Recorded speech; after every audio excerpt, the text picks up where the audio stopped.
Greetings, humans of the internet. Welcome once again to Bowtie Talks. I, of course, am your excellent host, Luke Johnson, coming to you, as always, from my undisclosed location in Midwest USA. I'm glad to hear so much positive feedback from last week's episode, which concluded the four-part series on the history of the American West, and lots of thanks to my brother Clayton for agreeing to be the co-host for that episode. And since a lot of children will be going on summer vacation next month, I know time sure does fly, doesn't it, folks? I thought now might be a good time to talk about one of the mainstays of summer vacation, the roller coaster. Because roller coasters, I must say, have quite an impressive history in this country and abroad. I don't know what it is that make people so happy to get into a cart and travel up and down a track in which sometimes loops. However, I will admit to occasionally enjoying roller coasters myself, just not the looping ones. And so I thought this would be a good topic for this week's episode. So please join me as we travel through the history of roller coasters. And for those of you who need them, I suggest that you get a barf bag if absolutely necessary. Haha, just kidding.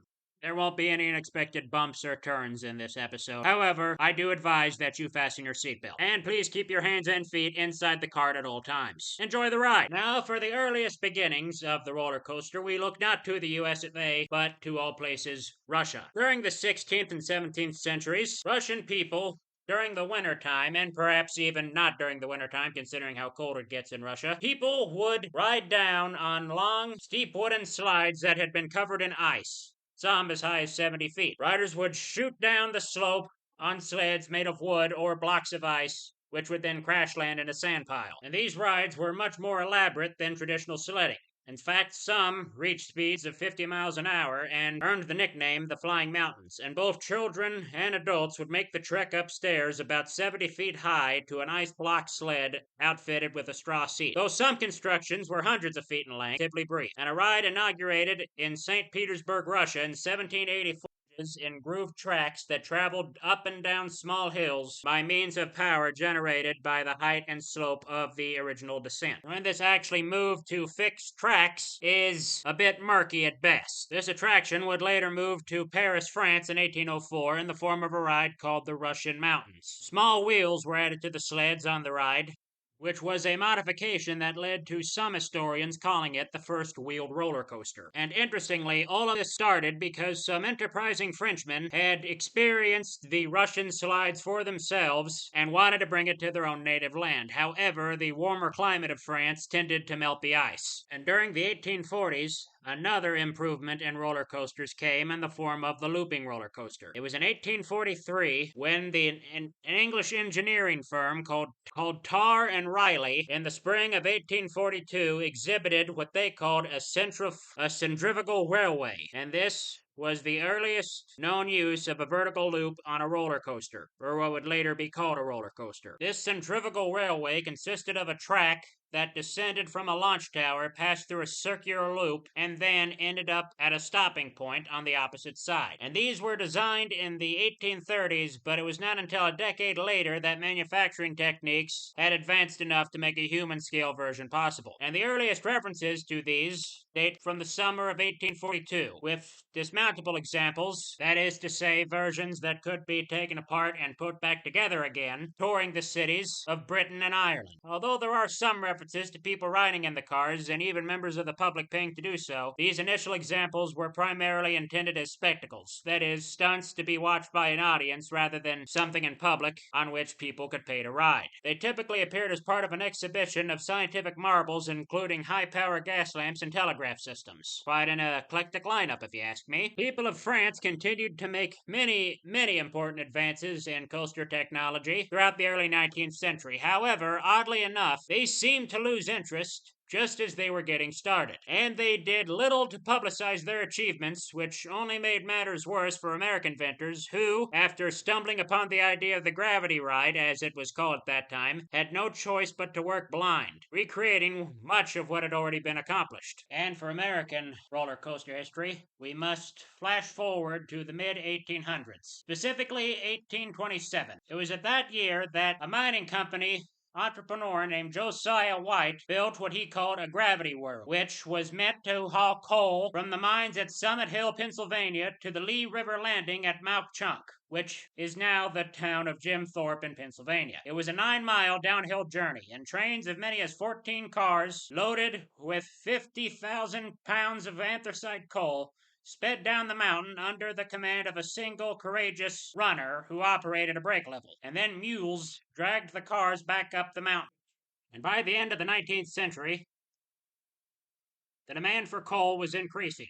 And so Josiah White added a backtrack with two 120 horsepower steam engines at the top of nearby Mount Pigsaw, which pulled the trains up the incline of roughly 664 vertical feet, which were assisted by safety cars nicknamed Barney cars. Among the innovations on the Mount Chunk Switchback Railroad was a new kind of safety device, which gave rise to the clinking of a ratchet rail running between the two rail tracks, which when engaged by a ratchet on the Bonnie car prevented the cars from rolling backward. This safety device, which would later be perfected, also gave rise to the clanking sound that would characterize future roller coasters. However, in 1872, a tunnel was completed that became a more efficient coal route than Gravity Road. However, this did not shut down the Mount Chunk Switchback Railroad, as it continued as a thrill ride, and by 1873, at least 35,000 tourists annually were taking an 80-minute, 18-mile scenic ride up and down Mount Pigsaw and the neighboring town of Mount Jefferson for the cost of $1. And over the years, it got to carry some relatively well-known names. People like Thomas Edison and former U.S. President Ulysses S. Grant all took rides on the Mount Chunk Switchback Railroad. And roller coasters really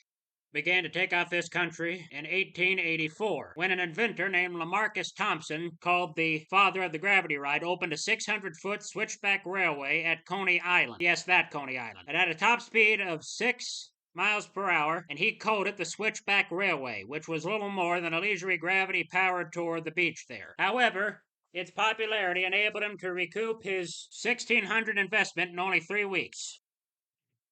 However, his monopoly on Coney Island coasters was over. A man named Charles Alcock also built a slow scenic railway connecting the ends of the tracks into one continuous loop so riders could return to their starting position. And although the Alcock coaster challenged the attendance records of Thompson's Switchback Railway, it was Philip Hinkle's 1885 technological advantage that gave the industry a lift. Hinkle's coaster route was elliptical and featured a powered hoist that pulled cars to the top of the first hill, making it a far more exciting ride than the slow-moving Switchback Railroad. Thompson, who built 50 switchbacks in the United States and Europe, went on to construct the Scenic Railway on the boardwalk in Atlantic City, New Jersey in 1887. It was a rolling tour through the elaborate artificial scenery, vividly colored tableaus, biblical scenes, and flora, illuminated by lights triggered by the approaching cars. This ride might be considered the precursor of Space Mountain in Disneyland. And towards the end of the 1800s, a new improvement would turn roller coasters quite literally upside down. Now, as I said before, looping track rides had been around since the 1840s in Paris. Now, these rides were based on a popular children's toy that used centrifugal force to keep a small ball rolling along a loop track without falling off. However, passengers found the aversions very uncomfortable and dangerous, and looping coasters were not seen again until 1895. That was when a man named Lina Beecher installed the flip-flap railway at Paul Boynton's Sea Lion Park in Coney Island. However, it was still uncomfortable and dangerous, and inflicted G-force upon its passengers. Another improvement would be made in 1898. In August of that year, an inventor named Edwin Prescott was awarded a patent for the loop-de-loop roller coaster having a section of vertical loop. He operated his dual-tracked steel roller coaster on Coney Island, New York. However, more people wanted to watch the ride than ride it. It was an improvement in terms of ride comfort because the loop-de-loop incorporated a more elliptical design which reduced G-force. Loop-de-loop also had rubber reels to improve ride comfort. However, many riders still experienced discomfort. He described the operation operation as, quote, due to centrifugal action, the contents of the car remain securely in place and the car follows the track. And for safety, he provided additional wheels at the opposite sides of the main rail with their own safety track to prevent the car from leaving the main track, even if the car was inverted while traveling with insufficient centrifugal force. An elevator chain moved the car from a passenger station on the ground up to a much higher section of track as the starting point. The so-called golden age of roller coasters began during the 1920s, when more than 1,500 roller coasters were in operation. Coasters were among the biggest attractions in amusement parks, and improvements in safety helped to advance coaster design. A man named John Miller, who was chief engineer for Lamarcus Thompson and worked with other designers, owned more than 100 patents, notably on safety features for roller coasters.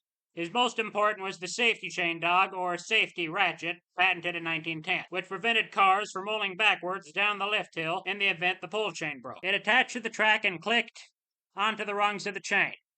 And his under-friction wheels, or upstop wheels, patented in 1919, kept coaster cars locked on their tracks, which enabled them to safely reach high speeds, bank suddenly, and turn upside down. In the 1920s, Riverview Park in Chicago came closest to rivaling Coney Island, with always at least 6 and sometimes many as 11 roller coasters in operation. The Fireball, which was formerly called the Blue Streak, was hyped as the fastest roller coaster ever built, but the Chicago Parks claimed that it reached speeds of 100 miles per hour was likely exaggerated by almost 35%. The Chicago Building Code limited the track height to 72 feet, but the Fireball was one of the first coasters to circumvent this law by ending the first drop in a man-made ditch. And in 1924, the Fireball was outpaced by the Bobs, a collaboration between noted inventors Frederick Church and Harry Traver. Riders of the Bobs traveled along 3,253 feet of track with 16 hills and 12 curves. Traver, who in 1903 helped invent the graceful circle swing after viewing seagulls circling the mast of a ship, is perhaps known for 3 terrifying rides built in 1927. The Cyclone at Crystal Beach in Ridgeway, Ontario, Canada, the Lightning at Revere Beach in Revere, Massachusetts, and the Cyclone at Palisades Park in Fort Lee, New Jersey. And not only did the Cyclone at Crystal Beach feature a 90-foot drop and hairpin turns, but a nurse was always on duty on the landing platform in case anyone fainted. Roller coaster experienced a decrease in the Great Depression during the 1930s. A shortage of disposable income meant that hundreds of coasters were torn down and very few were built. And by the mid-century, only the Philadelphia National Amusement Devices, led by a man named Arl Vazin, were still building roller coasters. Major turned to rubble, while others were abandoned as ghost towns. Walt Disney turned the tide when he opened the doors to Disneyland in Anaheim, California in July 1955 and revitalized the notion of amusement parks. Disney commissioned the Aero Development Company, led by Edmore Carl Bacon, to design the bobsled-style Matterhorn in 1999, and this was the first steel roller coaster. Tubular steel rails and nylon wheels expanded the possibilities of coaster designs while making the rides themselves dramatic. The success of Disneyland encouraged other entrepreneurs regionally. The Six Flags chain, Kings Island near Cincinnati, Ohio, and Busch Gardens in Tampa, Florida, just to name a few, were some of the first. And in the 1960s, by employing noted designer Ron Toomer, introduced a successful product line of rides such as the first Flume ride and the Runaway Mine Train, which arrived in 1966 at Six Flags over Texas. Toomer, who designed some 80 rides for Aero, worked at the company's helix-shaped corkscrew coaster, which first appeared at Knott's Berry's farm in Buena Park, California in 1975. It added a 360-degree rolls to the coaster cannon, version of the modern era. Toomer said, a big part of the attraction of roller coasters is that people know that unlike hang gliding or skydiving, the train is definitely going to come back. And in 1976, the Floop, the Great American Revolution at Magic Mountain in Valencia, California, heralded a new age for looping roller coasters. Now simply known as Revolution, it lived up to its name for its innovative teardrop-shaped loop designed by Anton Schwarzkopf of Germany and the Swiss builder Intamin AG.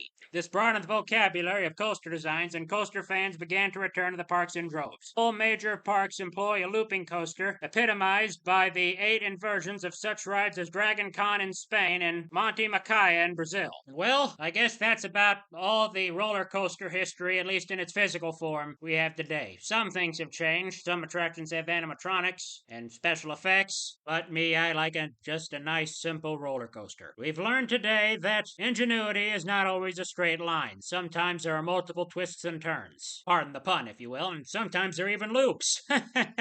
With that, I'd like to wish you goodbye and God bless.